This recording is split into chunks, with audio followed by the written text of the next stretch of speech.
Bonjour à toutes et à tous, bienvenue. Bonjour. Alors, je suis ravie. Qu'est-ce qui se passe, Fabrice? Ah bah oui, élément indispensable. Voilà, la zapette, le Pavlov. Merci. Merci de votre présence.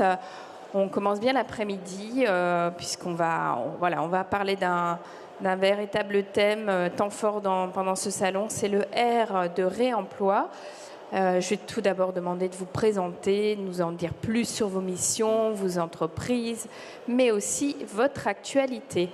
Fabrice, tu es notre expert. Alors, je suis super content de cette conférence, puisque je l'attendais depuis hier, même depuis des mois et des mois, puisque c'est ère du recyclage et que ça coïncide avec la sortie de la troisième période de la révolution de l'emballage, qui s'intitule « Le manifeste du réemploi ». Alors, mes intervenants, vous l'aurez, si vous êtes sages et bons. On verra après, c'est le public qui nous dira si vous applaudissez, si vous dites vous verrez s'ils non. Voilà. Et je vais vous laisser la parole tout de suite. Je rappelle que vous pouvez, à quelques pas de là, avoir ce manifeste. Merci Fabrice. Aude Bongiovanni, je vous laisse vous présenter. Vous travaillez chez Bell.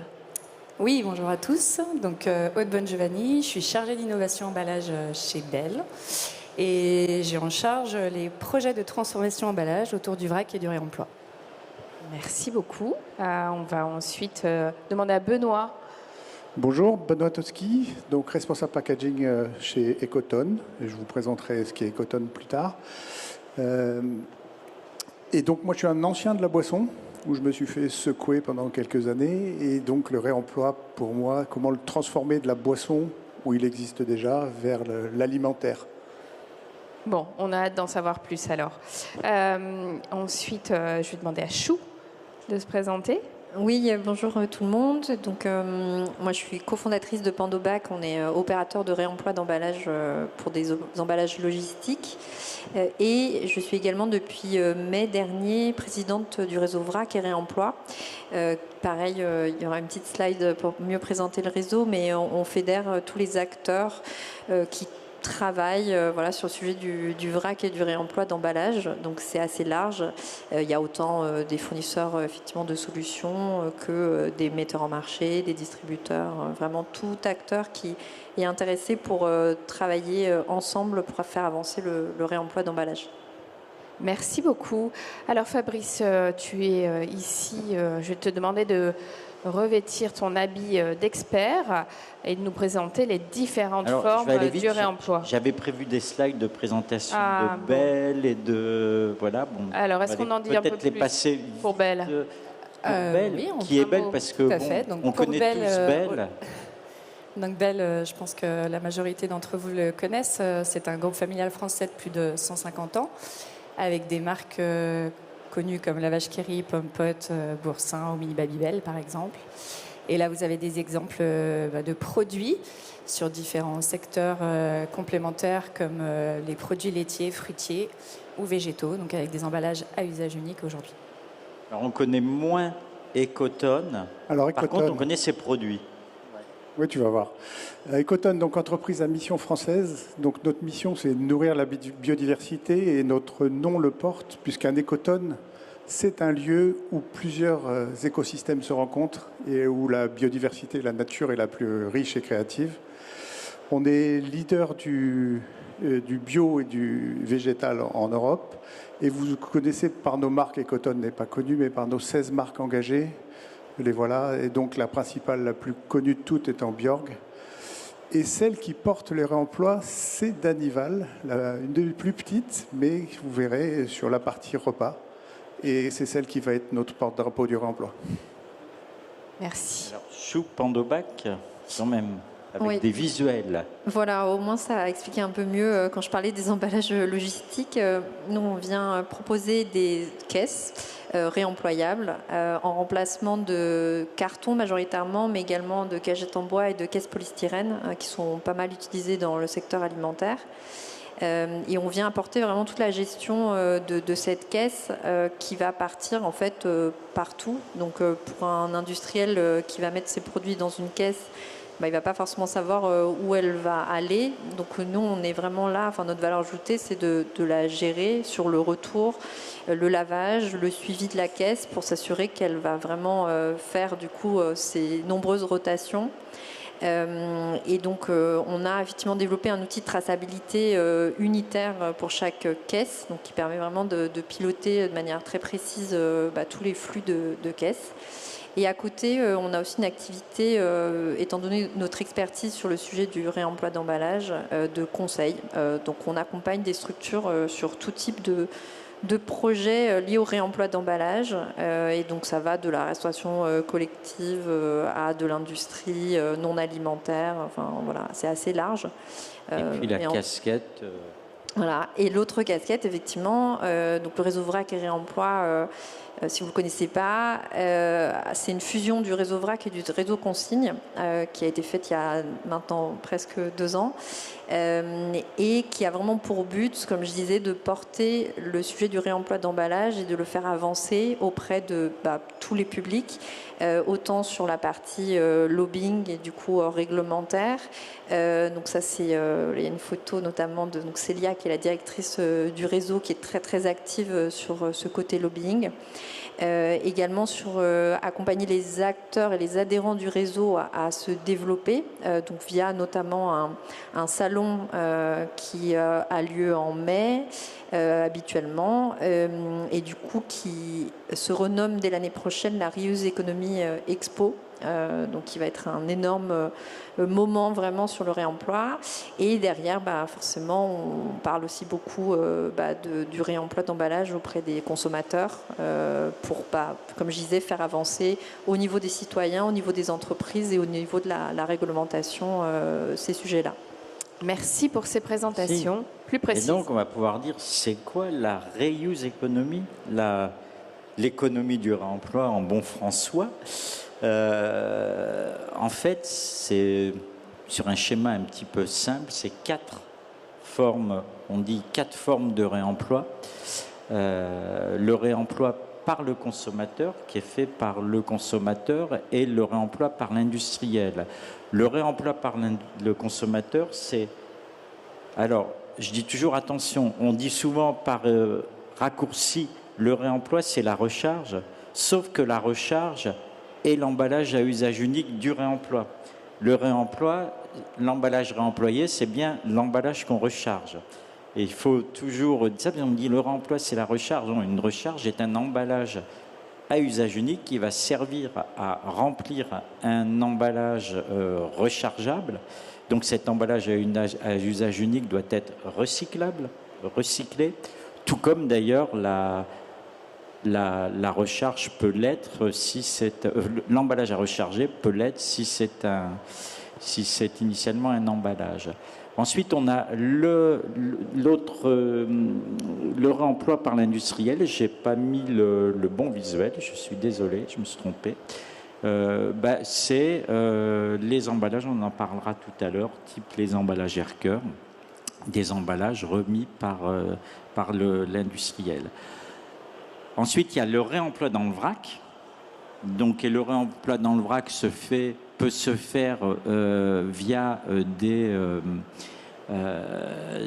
des contenants ou même des emballages. On peut amener ses propres emballages ou ses propres contenants. Alors, des tupperwares, même s'ils sont en redressement judiciaire, pour venir remplir donc, par le consommateur ou des machines spécifiques, c'est-à-dire des stations de réemploi avec une machine comme un distributeur, on va dire, pour faire simple, de machine de café ou un petit distributeur dans lequel on va mettre un emballage pour le réemployer. C'est ça les différentes formes de réemploi. Merci Fabrice pour ces explications. Alors maintenant, j'aimerais que vous me donniez votre vision du réemploi. Est-ce que je peux vous demander, Aude, de commencer ? Oui, tout à fait. Donc là, on peut partager. Donc aujourd'hui, chez Bell, on a une démarche d'éco-conception et donc articulée autour des 5 R, donc qui sont Recycle, Refuse, Reduce, Restore et le Reuse. Donc le réemploi fait bien partie de la politique des portions responsables de Bell.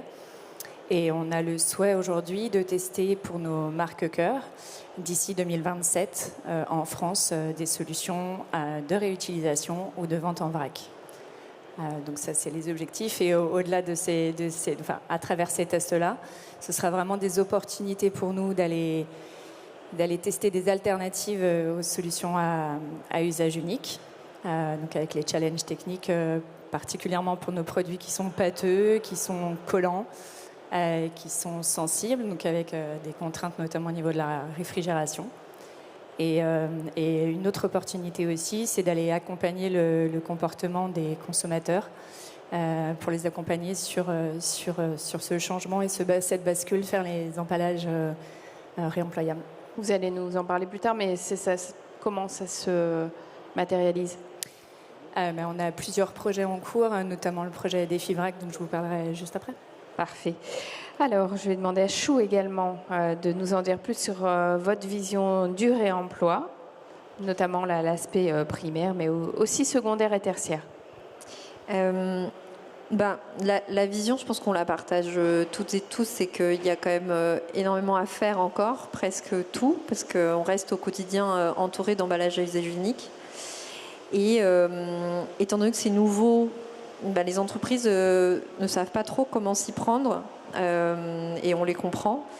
Et du coup, ma vision, c'est vraiment aux apporteurs de solutions, donc comme Pandobac ou comme en fait tous les apporteurs qu'on représente avec le réseau VRAC et Réemploi, d'apporter des solutions et de surtout identifier en co-construction avec les différentes entreprises les emballages et les flux qui sont les plus faciles, entre guillemets, à passer en réemploi, en tout cas les plus pertinents pour démarrer. Et donc ça, effectivement, le positionnement là plus purement Pandobac, c'est que nous, on s'est positionné très tôt, donc dès 2018, sur les emballages logistiques et du coup les emballages uniquement professionnels, parce qu'on est convaincu que il y a énormément de choses à faire, parce que vraiment il y a quand même majoritairement du carton aujourd'hui, et que c'est là où c'est le plus facile à mettre en place, parce qu'on s'affranchit de toute la partie consommateur qui est compliquée, qui est assez peu tangible et dont on contrôle assez peu au final le comportement dans le réemploi. Donc nous, voilà, on a pris la décision très tôt de se dire on veut agir, mais plutôt sur des emballages qu'on va un peu mieux contrôler, on va dire, sur le retour. Et voilà, c'est vraiment de dire il faut, à chaque fois, quand on se pose sur un projet de réemploi, identifier d'abord le périmètre les plus pertinents, parce qu'après on va s'user à faire des choses qui vont ne pas marcher. Et nous, on en connaît plein, des gens qui sont revenus du réemploi en disant j'ai essayé de faire ça, ça n'a pas marché, c'est nul le réemploi, et du coup, en fait, j'abandonne. Mais je pense qu'il y a un vrai besoin, justement, de ceux qui sont experts sur le sujet. D'accompagnement, pour les identifier et pas, entre guillemets, laisser des gens tenter des choses, mais qui ne vont pas être efficaces, quoi. Oui. Vous me disiez aussi, en préparant l'intervention, qu'il y avait un point d'amélioration assez présent, c'est celui de la livraison. Du coup, oui, c'est vraiment ça. C'est comment on transporte les marchandises. En fait, souvent, c'est entre une usine, un entrepôt et un magasin, par exemple. Les lieux ne bougent pas, hein. C'est toujours les mêmes lieux. Les caisses vont circuler d'un endroit à l'autre. Et du coup, pourquoi le faire en emballage à usage unique alors qu'il n'y a pas vraiment de sujet de récupération ou de perte voilà. Donc il y a vraiment des choses à faire. Après, le modèle des palettes fonctionne, hein. Il y a beaucoup de réemploi de palettes. Donc là, on s'est allé un cran encore plus loin dans la livraison de marchandises, c'est de pouvoir passer le maximum de choses en réemploi. Ça serait l'idéal. C'est ce qu'on voyait hier dans la conférence. Hier, nous avons fait une conférence sur l'emballage secondaire et l'emballage tertiaire, et où le réemploi, les navettes jamais cessé d'exister et il y avait des exemples. Même j'ai été surpris d'apprendre qu'ils nettoyaient même les palettes en bois. Ils expliquaient qu'ils avaient des stations de lavage et que la palette en bois était largement réemployée. Benoît? Alors, chez Cotton, depuis 2020, c'est un travail de longue haleine pour craquer juste une partie, c'est le bocal réemployable, la partie bocal. Et quand je dis de longue haleine, c'est qu'on a essayé de partir tout seul, comme des grands, un peu comme disait Chou. Et puis, le one-way actuel ne fonctionne pas, ça je peux vous le dire, il ne fait pas 2 tours. Et c'est là qu'on voit que la mutualisation dans le réemploi est très importante. C'est que c'est un sujet tellement vaste que quand on soulève une pierre, il y en a 3 autres qui apparaissent. Et si on y est tout seul, on se décourage. Et l'union fait la force. Et je pense que pour le réemploi, c'est le maître mot, parce que entre industriels, avec les distributeurs, avec les opérateurs de réemploi, on craque les solutions. Alors sous l'égide de Citeo principalement, on craque les solutions pour arriver au système, pas optimal, mais un système qui doit pouvoir marcher prochainement et qu'on doit pouvoir tester grandeur nature. Parce que si on attend le système parfait, on l'attendra longtemps. Si on attendait qu'il soit parfait pour l'usage unique, on ne recyclerait pas déjà des emballages. Ça a mis quand même beaucoup de temps. Alors j'aimerais à présent qu'on parle de la méthodologie. Comment est-ce qu'on parvient au réemploi dans vos entreprises? Quels sont vos projets? Est-ce que vous avez des exemples très concrets dont vous pouvez nous livrer, entre guillemets, les secrets? Alors les secrets, je ne sais pas. Mais en tout cas, voilà. Donc, je vais vous parler aujourd'hui de la coalition Défi Vrac. Donc Bell fait partie d'une coalition. Comme vous disiez, Benoît, c'était à plusieurs, on est plus fort. Un consortium, c'est ça? Un consortium, voilà. Donc avec Le Sieur, Danone et Famille Michaud Apiculteurs.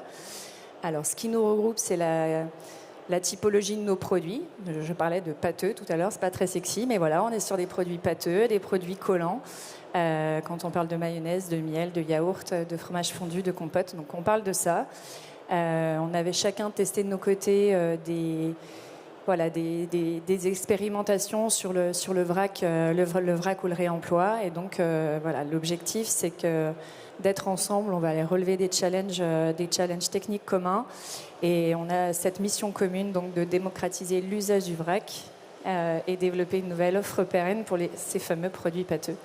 Donc là, il y a un cadre, c'est ça, il y a un cadre d'expérimentation. Oui, alors donc on a signé un consortium, donc c'est vraiment une équipe projet. Donc entre ces 4 membres, on se réunit plusieurs fois par semaine, animation par 2 coordinateurs.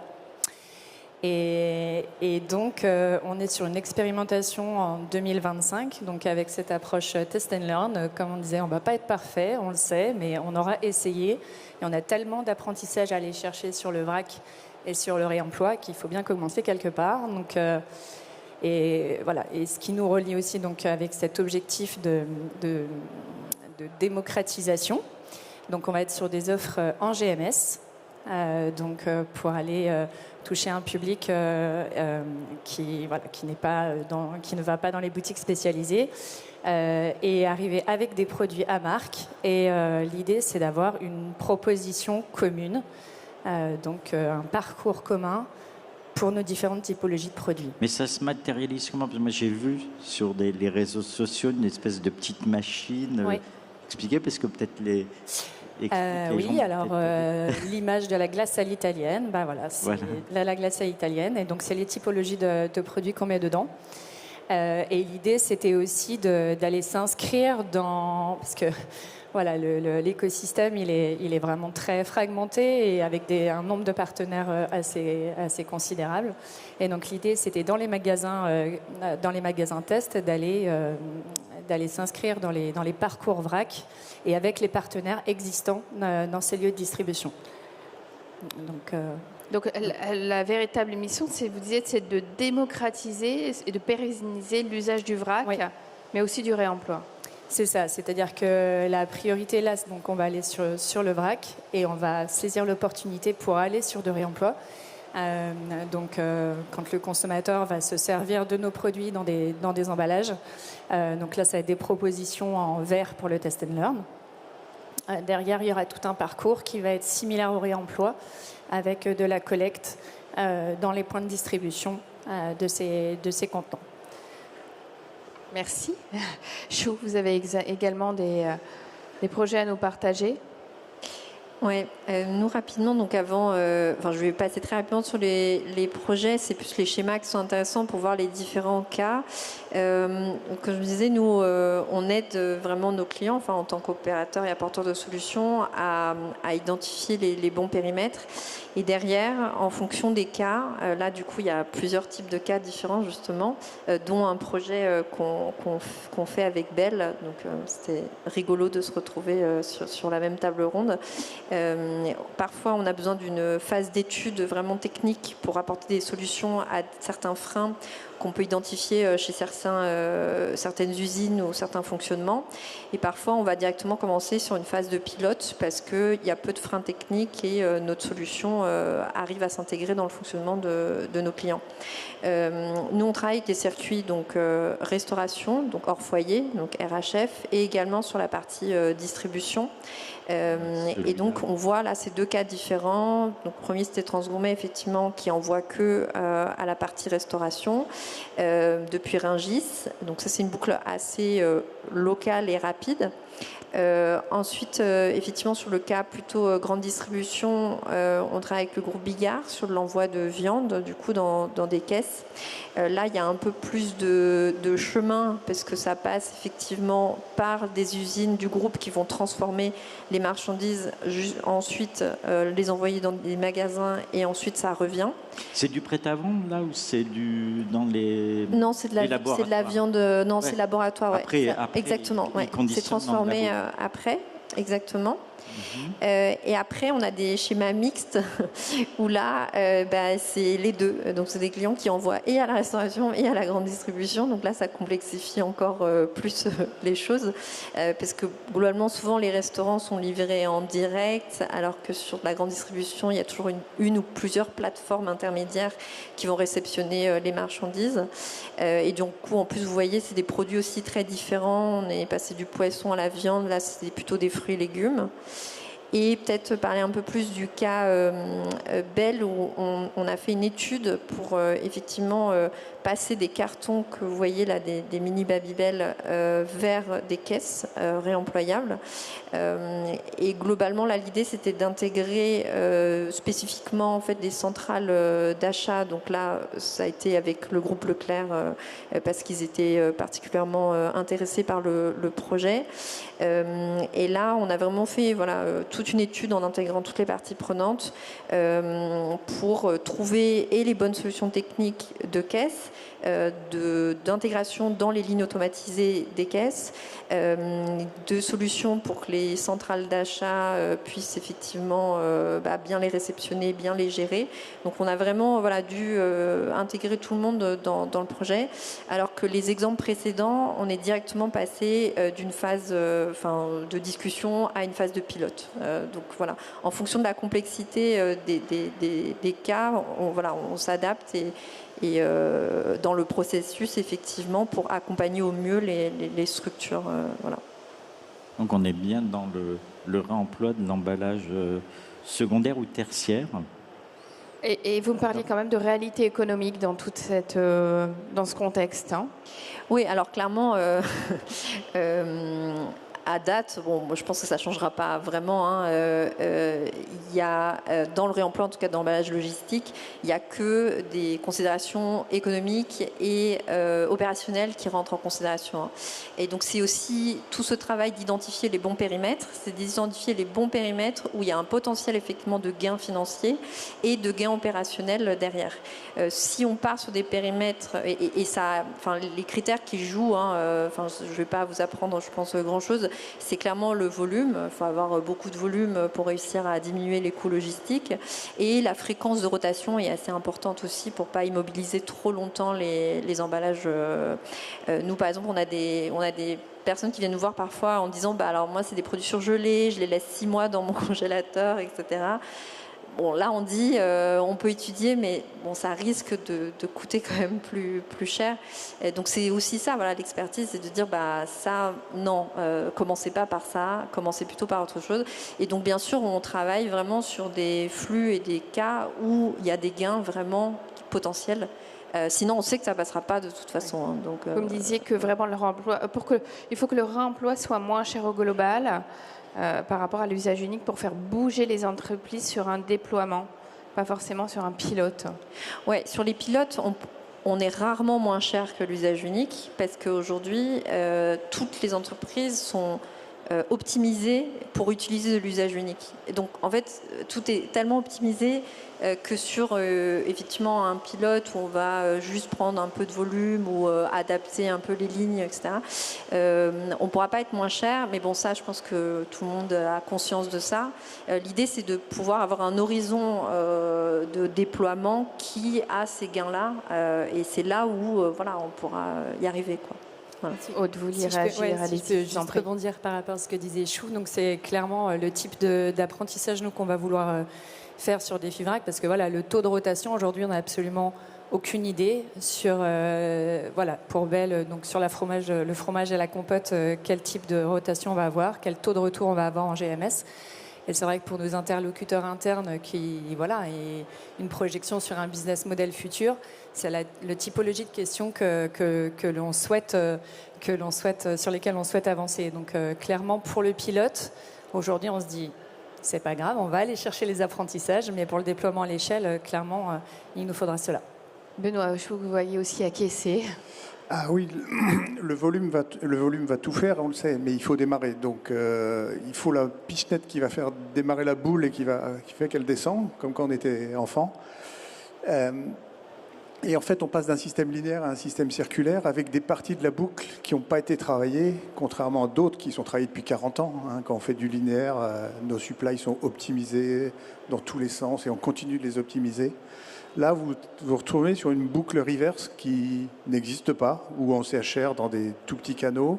Vous tombez sur un métier tout nouveau qu'est le métier de laveur, à qui il faut Ça, apprendre. C'est un peu des paradoxes. Hein, Ouais, c'est un peu des paradoxes. C'est-à-dire que de tordre le linéaire de notre activité pour la rendre circulaire nous fait arriver dans des zones un peu grises aujourd'hui, dont il faut transmettre les contraintes des autres zones. Voilà, donc c'est tout un écosystème en développement. Et donc avec Roseau Vrac, avec Citeo, avec des laveurs, on s'y attache. Il y a encore du travail, mais on s'y attache à fond, je dirais. Et aussi en interne, c'est-à-dire que si vous prenez le pot Aircure, le deuxième en partant de la droite, c'est un pot 720. Vous avez son petit frère qui est en one way, que vous voyez dans les rayons aujourd'hui. Le troisième. Et ben pour 3 mm, ils ont 3 mm d'écart, on l'a designé avec Fabrice. Et ben pour 3 mm, ça vous met tout par terre. C'est-à-dire que il faut adapter votre ligne, mais ça on s'y attendait tous. La supply chain, il faudra créer 2 codes, donc vous avez toute la supply chain qui vous dit bon, on y va. Il faut prévenir votre marketing parce qu'il ne faut pas oublier que vous avez une étiquette à poser dessus. Aujourd'hui, toutes nos étiquettes ne passent pas le lavage. Hein. On peut à 90-95%, vous pouvez en parler au laveur. Elles ne sont pas faites pour le lavage, elles sont limites pour le recyclage, mais pas du tout faites pour le lavage. Là-dessus, vous avez un marketing à qui vous allez dire « mais il n'y a plus de vernis sur ton étiquette, tu oublies, parce que sinon elle n'est pas lavable, donc il faut le prévenir en avance, il faut faire de la pédagogie. » Et puis vous tombez sur une boucle logistique et vous revenez vers la fin, derrière un laveur, et vous tombez sur votre système qualité qui vous dit « ah, aujourd'hui je viens d'un verrier, je suis en assurance qualité, on les audite tous les ans, nos fournisseurs. » Et là, vous tombez sur un système très jeune. Il faut rassurer toute votre qualité sur le fait que tout va fonctionner et que tout va être sous contrôle. Donc, c'est tout un écosystème qu'il faut embarquer aussi chez vous, dans vos entreprises propres, pour les convaincre, parce que sinon, vous allez dans le mur et on perdra un acteur de plus du réemploi et on ne veut pas vous perdre. Et puis, il y a aussi un enjeu de question de temps, mais aussi de moyens, vous me disiez. Ah bah, des moyens.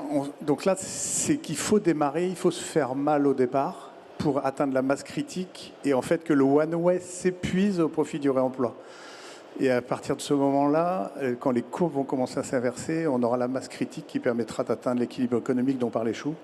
Mais en attendant, il faut que les entreprises acceptent de faire un geste pour elles et pour la planète en se faisant mal, mais sur toutes les parties supply, qualité.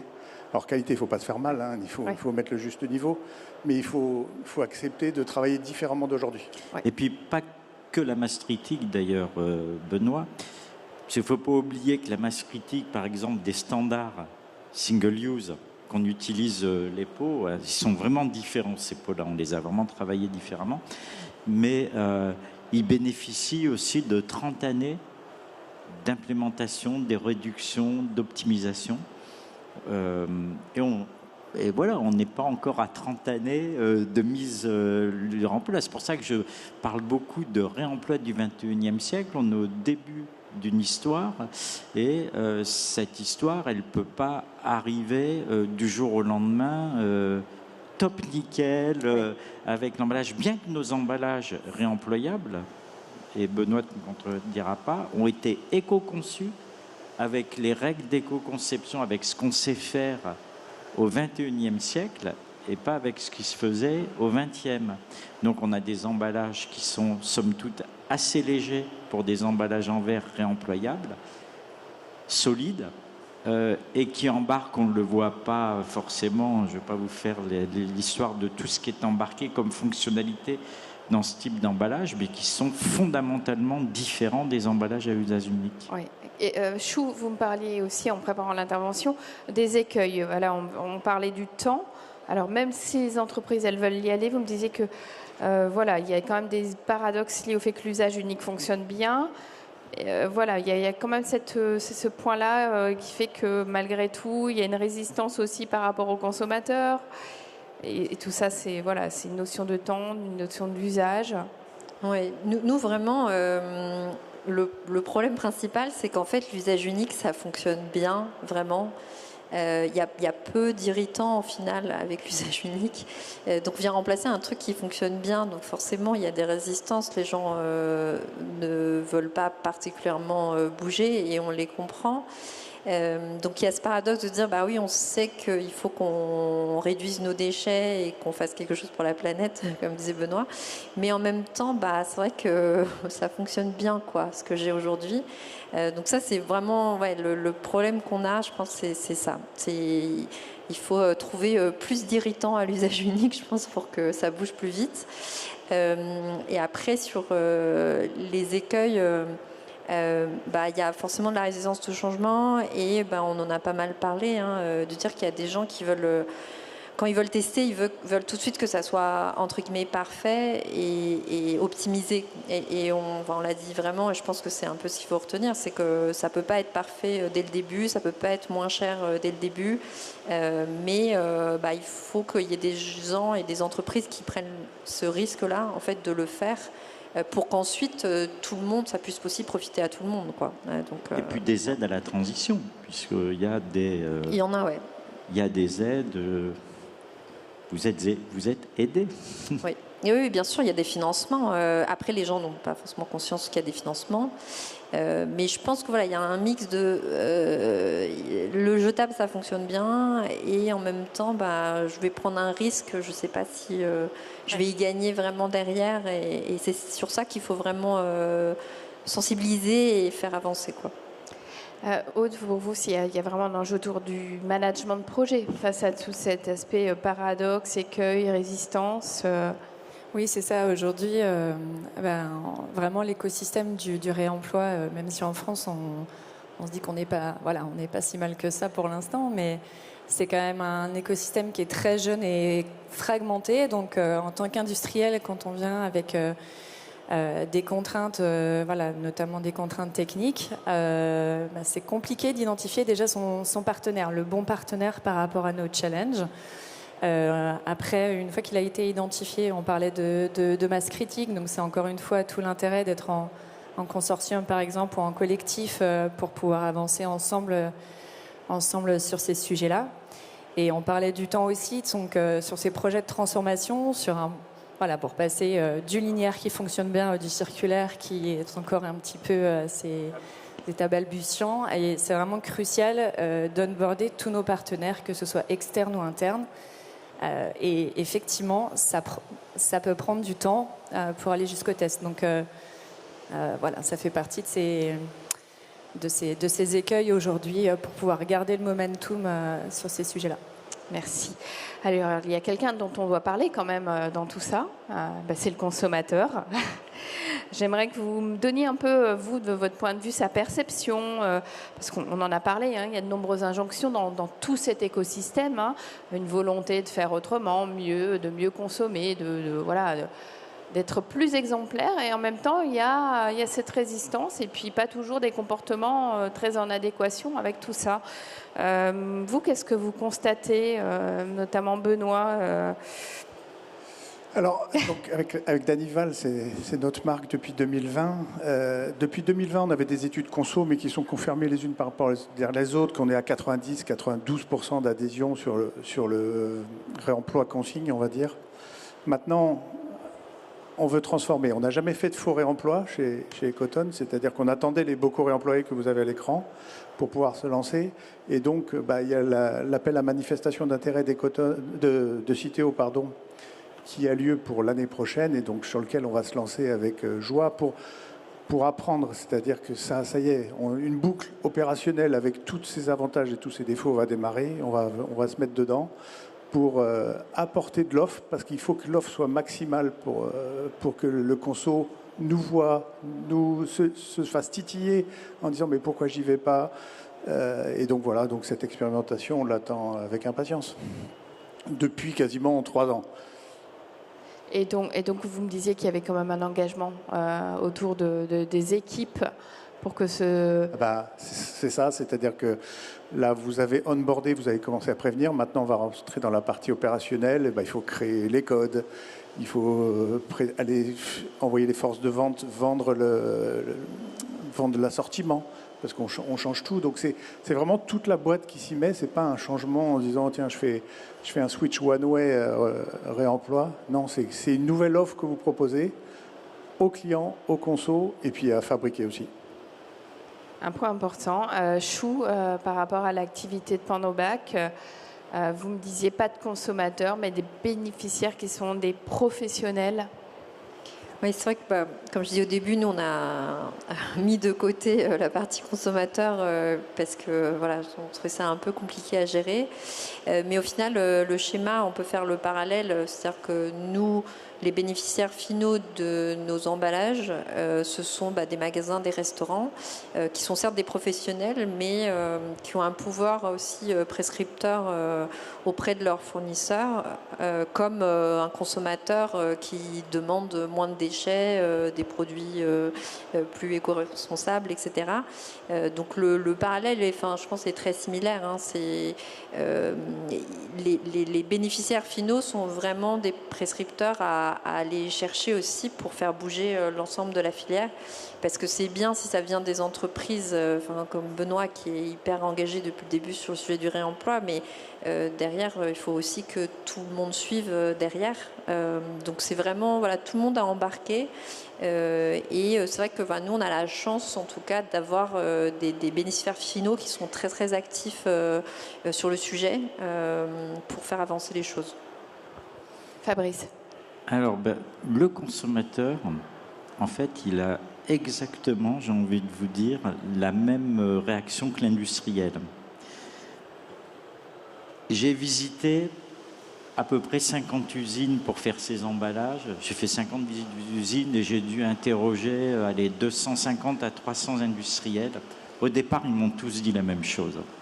Fabrice, tu nous fais des emballages réemployables, mais attends, c'est les mêmes, on est bien d'accord, que les emballages à usage unique. Ils ne changent pas, ils ont le même poids, ils passent sur la même, ils sont pareils, c'est les mêmes. Le consommateur, il est pareil. Il achète des produits, il n'achète pas des emballages.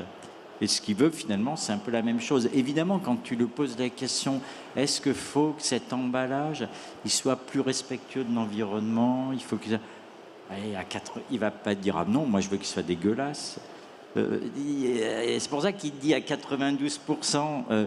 Mais après, il faut regarder les chiffres. Nous avons fait une étude récente avec le salon de l'emballage qui était assez édifiante à ce sujet, puisqu'en fait, la première préoccupation d'un consommateur par rapport à un emballage, si à 92%, il veut qu'il soit plutôt clean et tout, c'est pas ça du tout. À 70%, c'est qu'il s'ouvre bien. c'est pas qui se recycle et tout. Le recycle, ça arrive à 50%. Là, vraiment, la principale préoccupation du consommateur, c'est l'expérience d'usage. C'est ça s'ouvre bien, ça se referme bien si ça doit se refermer. Et évidemment, à 90%, il vous dit si ça pouvait se transformer une fois qu'il est vidé en fleurs qui sent bon et qui part dans le ciel, ça serait génial. Et c'est ça qu'il veut le conso. C'est pas possible, même ça, Fabrice. Et que on n'y est pas encore. Je suis pas loin d'y arriver. Non, mais voilà. Et effectivement, ça nécessite des changements et de gros efforts chez les industriels, parce que je peux vous dire que c'est extrêmement complexe, parce que notre volonté, c'est que ça passe sur les mêmes lignes que l'usage unique, parce que les deux systèmes vont cohabiter. Ils vont peut-être cohabiter. Il y en a peut-être un, tu disais, qui va être majoritaire, mais ça va peut-être 50-50. Ça va peut-être être 30-70 ou 20-80, on ne sait pas. En tout cas, ça va bouger dans le temps. Donc il va falloir que ça cohabite. Et il va falloir aussi que les pratiques cohabitent, parce qu'on ne peut pas tout mettre dans des emballages réemployables. Donc on va glisser petit à petit des produits d'usage unique vers du réemployable. D'autres vont rester en usage unique. Donc c'est tout un apprentissage, tant pour l'industriel que le consommateur. Et ça, effectivement, ça prend du temps. J'aime bien ce nom. Il faut enlever les irritants, mais il y en aura. De toute façon, c'est la gestion de la fin de vie de l'emballage. Pour tout le monde, c'est un super irritant. C'est-à-dire que ça serait tellement plus simple de le balancer dans un trou et on voit rien, que d'aller le mettre dans des molocs, dans des poubelles jaunes, de se poser la question comment on fait, de trier. Bon.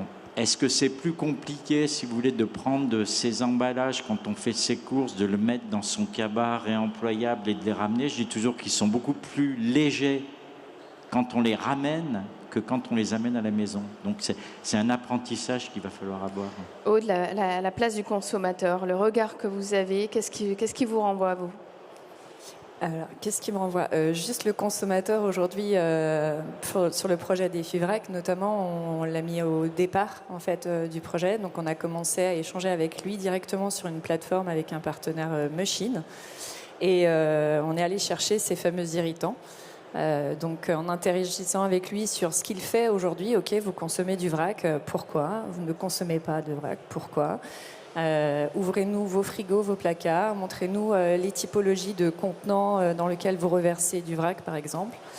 Et derrière, donc voilà, on est allé déjà les écouter, les comprendre, et ensuite on a testé avec eux des solutions que l'on va pouvoir tester l'année prochaine. Et aussi, je voulais dire un mot supplémentaire sur l'utilisateur. Donc nous, c'est le distributeur. Donc c'est également important de l'onboarder aussi sur ces sujets-là. Donc encore une fois, sur des FIVRAC, ils font partie de la coalition. On est avec eux en co-développement. Et il est important qu'ils soient onboardés sur l'utilisation de ces fameuses machines à glace à l'italienne, et qu'ils comprennent bien les enjeux d'hygiène et de propreté qu'attendent les consommateurs. Il y avait un challenge aussi supplémentaire pour nous, Belle. Donc on parlait de certaines typologies de produits qui resteront à usage unique.